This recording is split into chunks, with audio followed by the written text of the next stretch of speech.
안녕하십니까? 저는 Living Life Ministry의 박정표 목사입니다. 오늘은 2022년 6월 19일 아버지 날을 맞이한 주일입니다.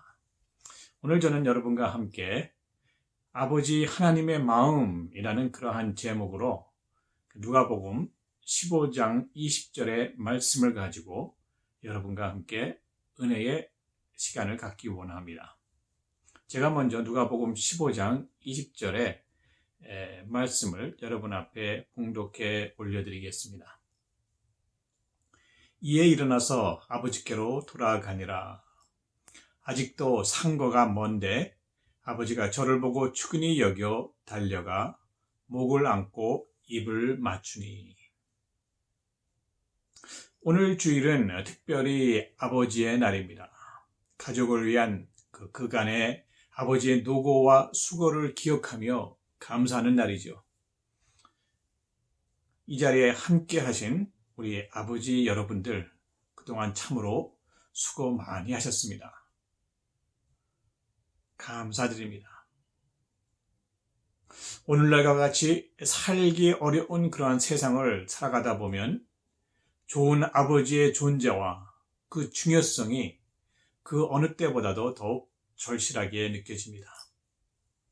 이렇듯 험난하고 어려운 세상을 살아가면서 각 가정에는 그 중심에 든든히 서서 가족들의 평강과 안전을 책임지며 보호하고 또 이끌어 나갈 능력과 사랑으로 충만한 아버지가 필요합니다.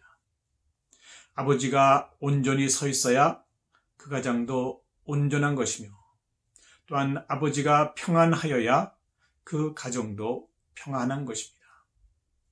하지만 세상이 그러한 아버지의 중요성을 깨닫지 못하고 또 아버지가 계신 것을 그저 당연하게 여김으로 이 땅의 아버지들이 존경받지 못하고 가정에서 설 수 있는 그 입지가 점점 좁아지는 것은 참으로 안타깝고 슬픈 현실입니다. 옛적에는 아버지 중심의 그러한 가부장적인 전통에 따라서 아버지의 권위가 살아있었고 아버지 입에서 나오는 모든 말이 바로 하늘과 같아서 막강한 파워가 있었지만은 오늘날의 아버지의 권위는 땅에 떨어진 것이 이미 오래전 이야기가 되었고 사람들이 진담반 농담반 그러한 우스갯소리로 하는 말 가운데는 아버지들이 퇴근하여서 집에 돌아오면 반기어 맞아주는 것은 오직 집에서 기르는 강아지뿐이다 라는 그런 말이 있을 정도인 것입니다. 이처럼 오늘날 가족을 위한 아버지의 노고가 인정받지 못하고 또 존경받지 못하는 이러한 현상들은 하나님의 뜻과 계획하심이 아니라 절대적으로 말세에 중요한 아버지의 역할을 제대로 수행하지 못하게 방해하려는 하나님을 대적하는 어둠의 세력, 즉 사단의 무섭고도 교묘한 계략인 것입니다. 이렇듯 밑바닥까지 추락한 아버지들의 의상이지만 하나님께서는 아버지들을 한 가정의 가장으로 세우시고 그리스도가 교회의 머리된 같이 남편 또한 아내의 머리 될 것을 말씀하시면서 아버지의 권위를 회복시키기 원하십니다. 그만큼 남편들이 아버지들이 가정에서 생명을 책임지는 그러한 중요한 역할을 맡고 있다는 것이죠. 주님께서 생명 다하여 교회를 사랑하신 것 같이 아버지들도 자기 십자가를 지고 목숨 다하여 아내를 사랑하고 자녀들을 사랑할 때에 세상에서 어떠한 어렵고 힘든 상황 가운데 처하든지 하나님께서 디자인하신 그 설계도를 따라서 우리들의 가정을 온전하게 지키며 꾸려나가게 되는 것입니다. 그렇게 될 때에 아버지의 역할을 제대로 해내지 못하는 역기능의 가정 속에 실종돼 버린 존경받는 아버지의 순기능적인 참모습을 회복하게 되는 것이죠. 아버지는 건강한 가정을 지탱해주는 가정의 버팀목입니다. 아버지는 사랑으로 가정을 안전하게 지키는 가정의 수호자입니다. 아버지는 가족으로부터 사랑받고 존경받을 만한 충분한 가치 있는 존재이며 아버지는 가정의 가장, 즉 가정의 생명을 책임지는 하나님께서 세워주신 가정의 머리, 책임 있는 지도자인 것입니다. 이러한 아버지의 모습을 본삼아 한평생을 살아오시면서 불철주야 부단히 애쓰시고 노력하시는 이 땅의 모든 아버지들에게 우리들의 참 아버지 되신 하나님의 무한하신 사랑과 위로하심과 축복하심이 함께 하시기를 축원드립니다. 지금 이 시간 우리 다 함께 옆에 계신 아버님들께 인사 한번 나누실까요? Happy Father's Day, 수고 많이 하셨습니다. 그리고 사랑합니다. 감사합니다. 그리고 축복합니다. 오늘 읽은 본문 말씀 누가복음 15장 20절은 우리들이 표본 삼아 닮아가야 할 그 아버지 하나님의 마음과 사랑을 잘 보여주고 있습니다. 이에 일어나서 아버지께로 돌아가니라. 아직도 상거가 먼데 아버지가 저를 보고 측은히 여겨 달려가 목을 안고 입을 맞추니. 우리들이 잘 알고 있는 이야기, 탕자의 비유에 나오는 탕자의 아버지의 모습입니다. 측은히 여기시는 아버지, 아들과의 거리가 아직 멀리 떨어져 있음에도 달려나가 맞아주시는 아버지, 그리고 아들의 목을 껴안고 격렬하게 입을 맞추시는 사랑과 은혜의 아버지의 모습인 것입니다. 누가복음 15장을 살펴보면 우리 아버지 하나님의 모습을 세 가지 비유로 보여주고 있습니다. 15장 1절부터 7절에서는 잃은 양을 찾은 목자로, 그리고 15장 8절부터 10절에서는 잃은 드라크마를 찾은 여인으로, 또한 15장 11절부터 32절까지는 집 나간 탕자의 아버지로 그 모습을 그리고 있습니다. 누가복음 15장 1절을 살펴보니 바리새인들과 서기관들이 모든 세리와 죄인들을 영접하여 그들과 더불어 음식을 같이 잡수시며 또한 말씀을 전하시고 있는 예수님의 모습을 보고서는 이 사람이 죄인을 영접하고 음식을 같이 먹는다, 이처럼 수군거리며 비판하고 있습니다. 당시 종교 지도자리였던 바리새인과 서기관들은 마치 회칠한 무덤과도 같이 자신을 속여서 자신들은 의인이라고 생각하고 죄인들을 멀리했을 뿐만 아니라 자신들 또한 그들과 같은 죄인임을 깨닫지 못하였던 것입니다. 그러하기에 죄인들과 가까이하며 더더군다나 음식까지 함께 나누시는 예수님의 모습을 비판하며 그들과 차별화하여서 자기 의의를 사람들 앞에 드러내고자 그에 걸맞는 아무 말이라도 한마디 뱉어내야만 했던 것이죠. 이들의 못마땅히 여겨 수군거림을 들으신 예수님은 그 자리에서 바로 그들을 향하여 구원을 베푸시는 하나님 아버지가 어떠하신 분이신지를 세 가지 비유를 통해 말씀으로 자기의 위에 빠져서 교만에 가득 찬 바리새인들과 서기관들을 일깨우셨습니다. 잃어버린 한 마리 양, 잃어버린 한 드라크마, 그리고 집 나간 한 아들.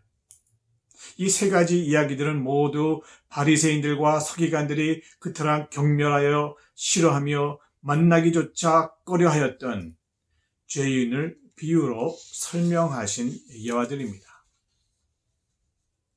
이러한 비유를 통하여 하나님께서는 길 잃어버린 어린 양 한 마리, 잃어버린 몇 푼 안 되는 동전 한 입, 집 나간 호랑방탕한 한 아들, 그 무엇 하나 작다고 소홀히 생각지 않으시고 찾을 때까지 포기하지 않고 끝까지 찾아 나서시는 아버지의 참사랑의 모습, 즉 당신 자신의 모습을 나타내 보이셨습니다. 세 비유를 통하여 공통적으로 드러나는 하나님의 마음은 다음의 성경절에 반복하여서 잘 나타나 있습니다. 첫 번째는 잃어버린 어린 양의 비유에 나타난 하나님 아버지의 마음입니다. 15장 5절부터 7절의 말씀에 또 찾은즉 즐거워 어깨에 메고 집에 와서 그 벗과 이웃을 불러 모으고 말하되 나와 함께 즐기자. 나의 잃은 양을 찾았노라. 내가 너희에게 이르노니 이와 같이 죄인 하나가 회개하면 하늘에서는 회개할 것 없는 의인 99을 인하여 기뻐하는 것보다 더하리라. 다음은 잃어버린 드라크마의 비유에 나타난 하나님 아버지의 마음입니다. 15장 9절부터 10절의 말씀이시죠. 또 찾은즉 벗과 이웃을 불러 모으고 말하되 나와 함께 즐기자. 잃은 드라크마를 찾았노라 하니라. 내가 너에게 이르노니 이와 같이 죄인 하나가 회개하면 하나님의 사자들 앞에 기쁨이 되느니라. 잃어버린 드라크마를 찾는 것을 잃어버린 죄인 하나가 회개하여서 하나님께 돌아오는 것으로 표현하셨습니다. 마지막 비유는 그 유명한 돌아온 탕자의 비유에 나타난 아버지 하나님의 마음입니다. 15장 22절부터 24절의 말씀이죠.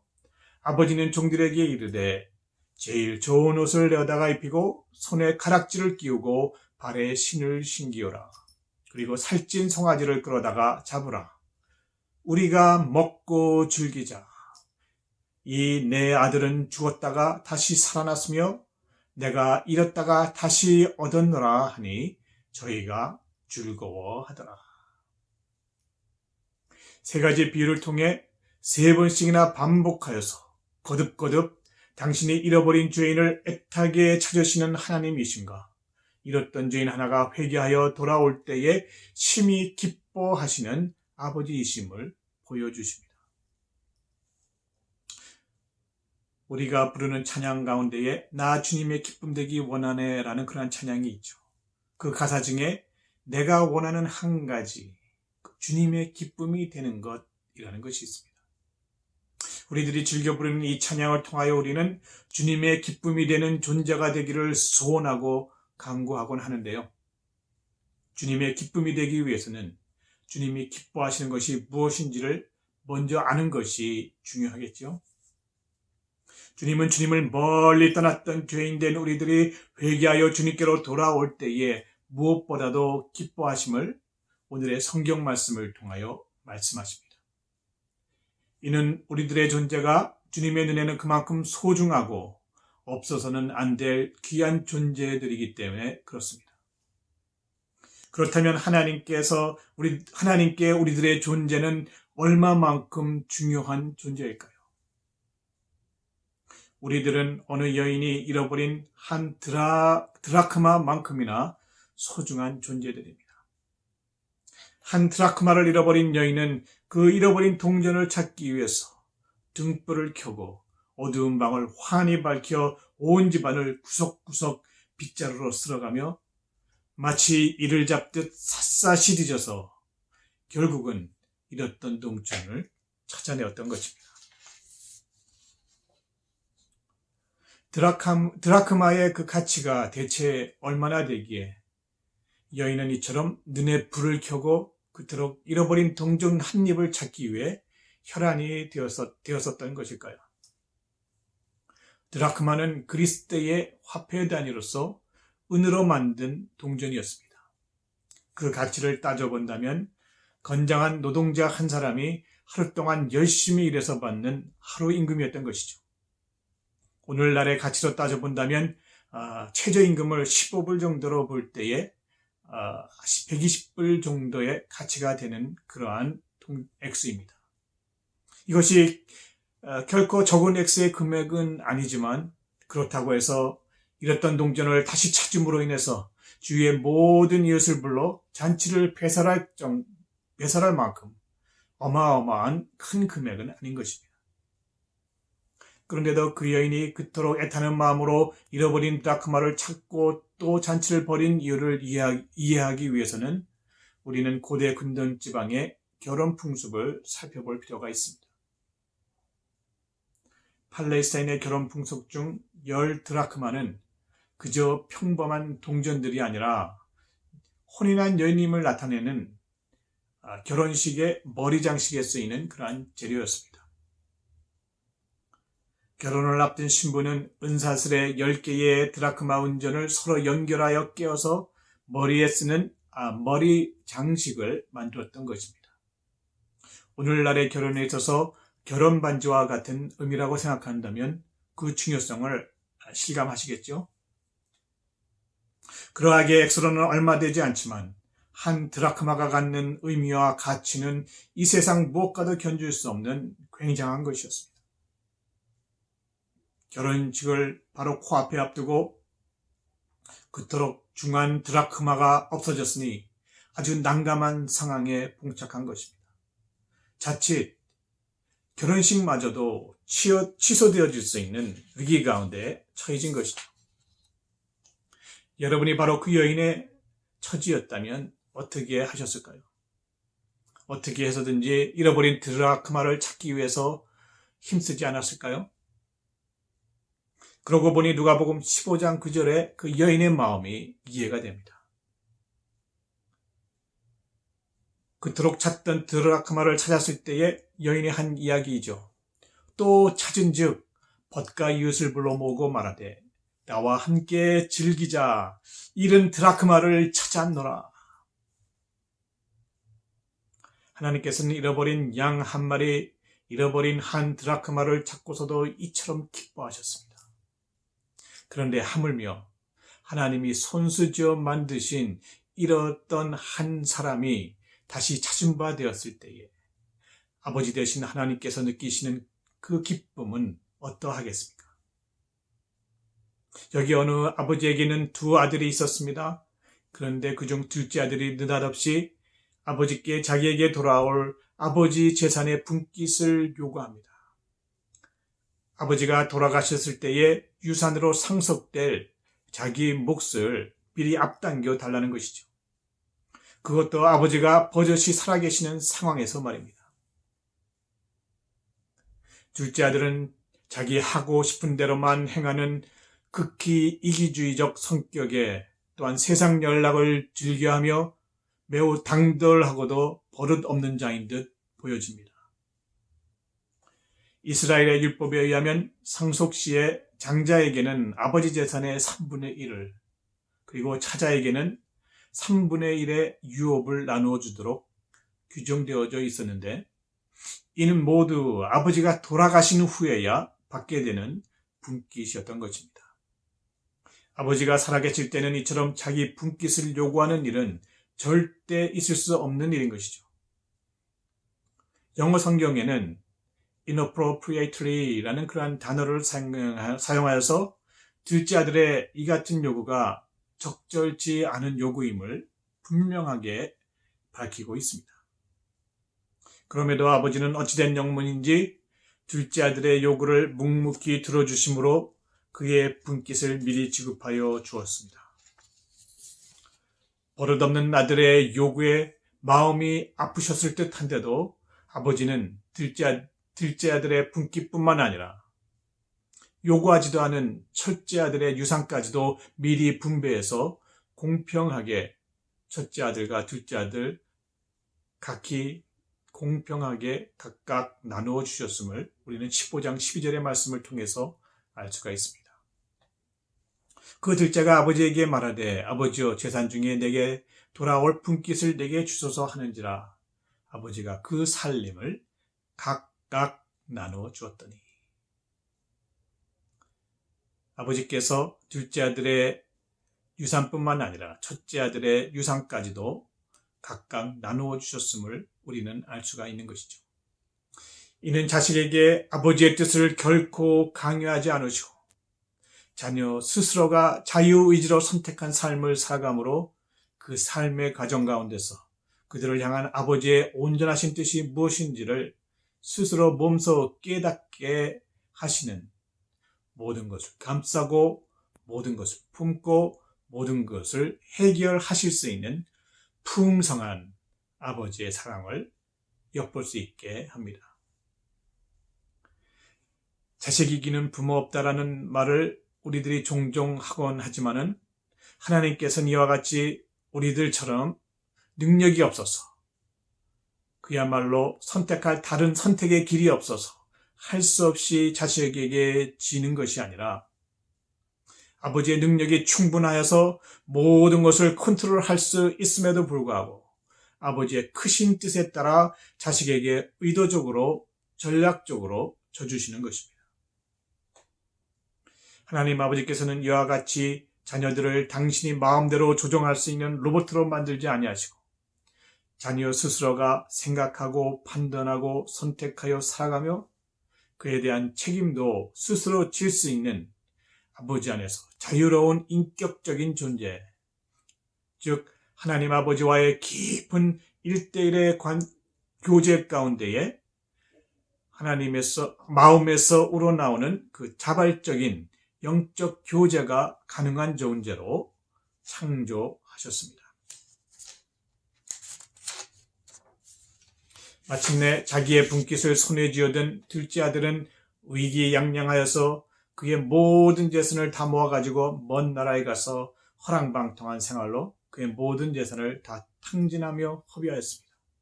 설상가상 아들이 머무고 있던 그 나라에 가뭄이 들고 그곳의 경제 사정이 바닥을 치게 되었고 모든 재산을 탕진한 아들은 하루하루 먹을 끼니를 걱정해야 할 만큼 궁핍함에 처하게 되었죠. 그러므로 아버지와 함께 할 때는 생각조차 하지 못했던 부정한 동물 돼지를 치는 그 허들의 일을 하면서 돼지들이나 먹는 쥐엄 열매로 허기진 배를 채워야 했었습니다.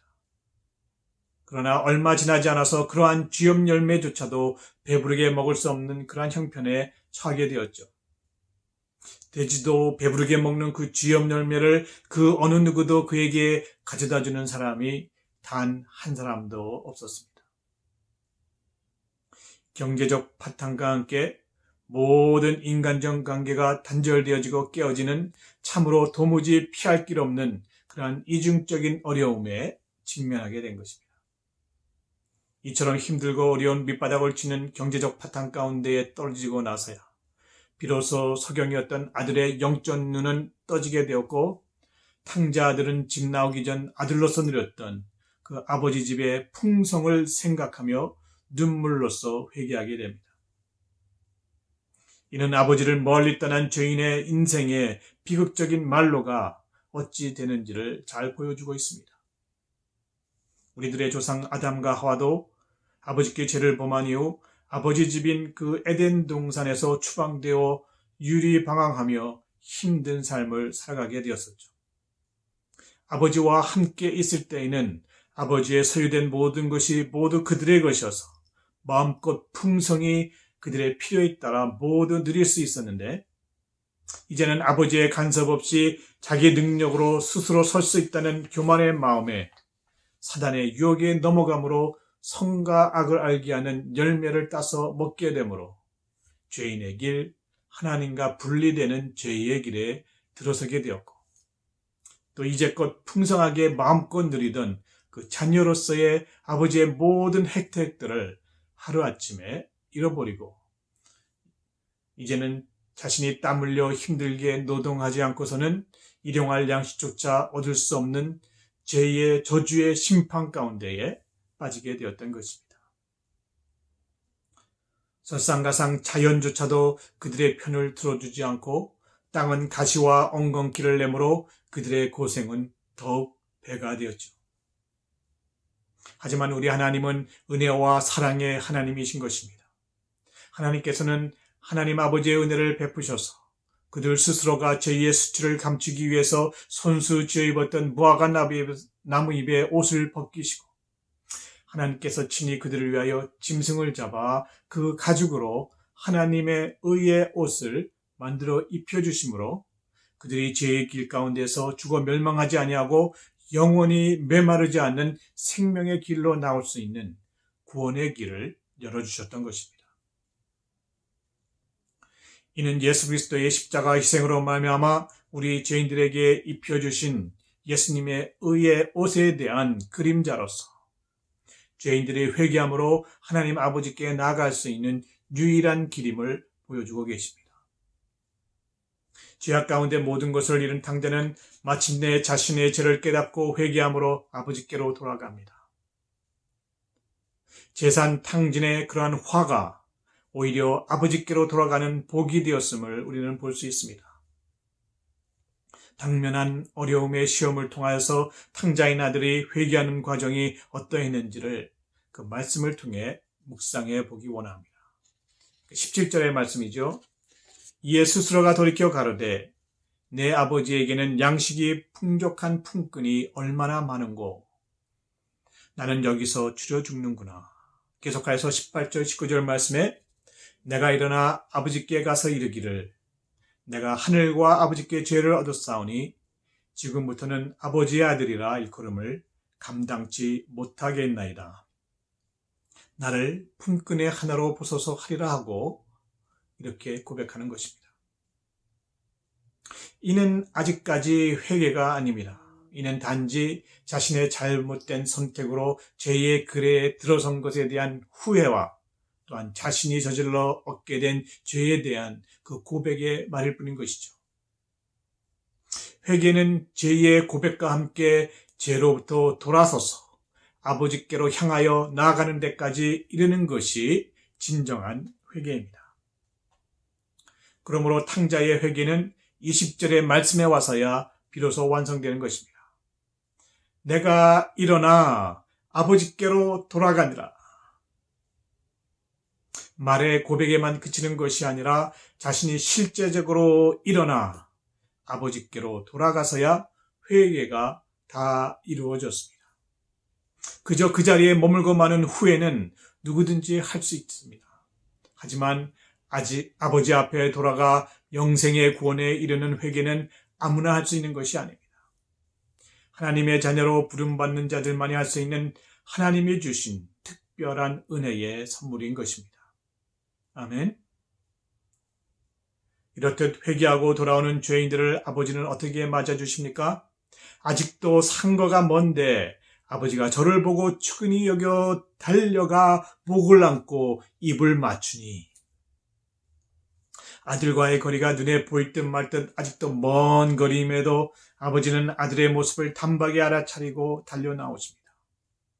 집 떠난 아들을 그리워하며 이제나 저제나 아들이 돌아오기만을 학수고대하던 아버지는 그냥 그 자리에 머물러 기다려 앉아 있을 수 없으셨습니다. 남루한 모습으로 돌아오는 그 아들의 모습을 단박에 알아채시고는 안쓰럽고 측은한 마음으로 아들의 이름을 목 놓아 부르며 눈물 흘려 버선발로 뛰어나가시는 아버지 하나님.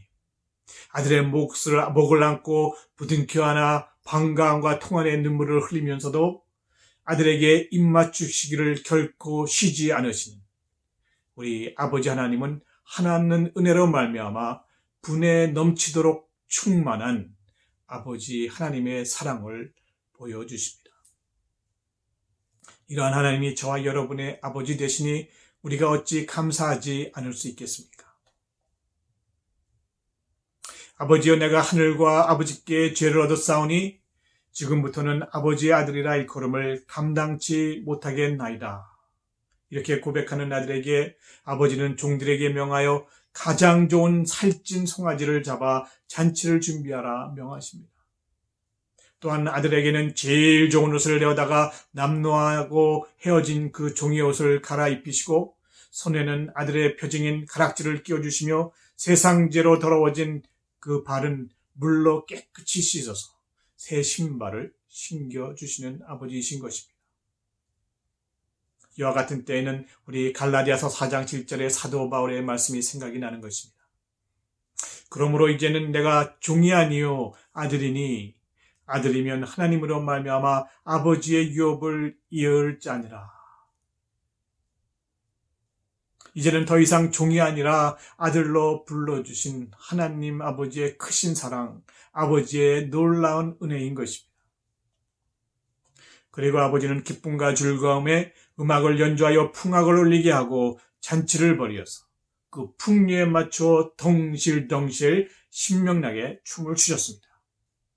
이것이 바로 죄인된 우리들이 아버지를 멀리 떠났다가 회개함으로 돌아올 때에 그 기쁨을 이기지 못하시며 춤추시는 우리 하나님 아버지의 모습인 것입니다. 누가복음 15장 1절에 종교적 자기의로 가득 찬 바리새인과 서기관들의 불평불만처럼 마침 밭에서 일하다가 집으로 돌아오는 길에 모든 재산을 탕진하고 빈손으로 돌아온 동생을 위한 큰 잔치가 집에서 배설되고 또한 신나는 음악에 맞춰서 기뻐 춤추시는 아버지를 발견한 큰아들은 아버지께 크게 원망하며 분노의 말들을 쏟아냅니다. 그러한 큰아들에게 사랑에 충만하신 아버지는 이렇게 말씀하시죠. 마지막 31절과 32절의 말씀입니다. 예, 너는 항상 나와 함께 있으니 내 것이 다 내 것이로되 이 내 동생은 죽었다가 살았으며 내가 잃었다가 얻었기로 우리가 즐거워하고 기뻐하는 것이 마땅하다. 이렇게 말씀하시는 것입니다. 결론의 말씀을 맺습니다. 오늘 아버지 날을 맞이하여서 특별히 우리들의 아버지 되신 하나님 아버지를 우리들이 잠시 묵상하여 보았습니다. 이 짧은 묵상 속에서 우리는 우리가 믿는 하나님이 잃어버린 아들을 간절히 찾으시는 아버지이시며 또한 잃었던 아들을 찾았을 때에 기쁨으로 뛰어나오시는 아버지이심을 발견할 수 있었습니다. 또한 그 구원의 기쁨을 이기지 못하여 하시며 돌아온 아들에게 입맞추시고 미치도록 춤추시며 즐기시는 사랑과 은혜에 충만하신 하나님 아버지를 만나 뵐 수 있었습니다. 나 주님의 기쁨 되기 원한다는 그러한 찬양과 같이 우리 모두가 다 주님의 기쁨 되기를 간절히 소원합니다. 주님께서 무엇보다도 원하고 기뻐하시는 것은 잃어버린 한 영혼이 주님께로 돌아오는 것입니다. 동서남북 사방에서 주님의 자녀들이 주께로 돌아올 때에 하늘에서는 천국잔치가 벌어지고 우리 주님은 기뻐 춤을 추시는 것입니다. 하지만 무엇보다도 먼저 우리들 자신이 주님께로 돌아올 때에 더욱 기뻐하시겠죠. 그러므로 형제들아, 내가 하나님의 모든 자비하심으로 너희를 권하노니 너희 몸을 하나님이 기뻐하시는 거룩한 산제사로 드리라. 이는 너희에 드릴 영적 예배니라. 말씀을 맺으며 이 시간 우리 모두가 한 목소리로 마음 아파해서 간절함으로 하나님 아버지 앞에 나가기 원합니다. 아버지 하나님의 기쁨이 되겠다는 우리들 마음의 소원이 그저 한낱 구호로만 끝나는 것이 아니라 우리들이 먼저 아버지께로 돌아가야만 합니다. 또 세상에 아버지의 사랑을 증거함으로써 아버지를 모르는 세상 사람들이 아버지께로 돌아오도록 힘쓰고 애써야 합니다. 이 시간 여러분의 입술의 고백을 통하여 회개와 감사의 기도를 드리시고 또한 하나님 아버지께로 돌아와 거룩한 산제사로 바쳐지는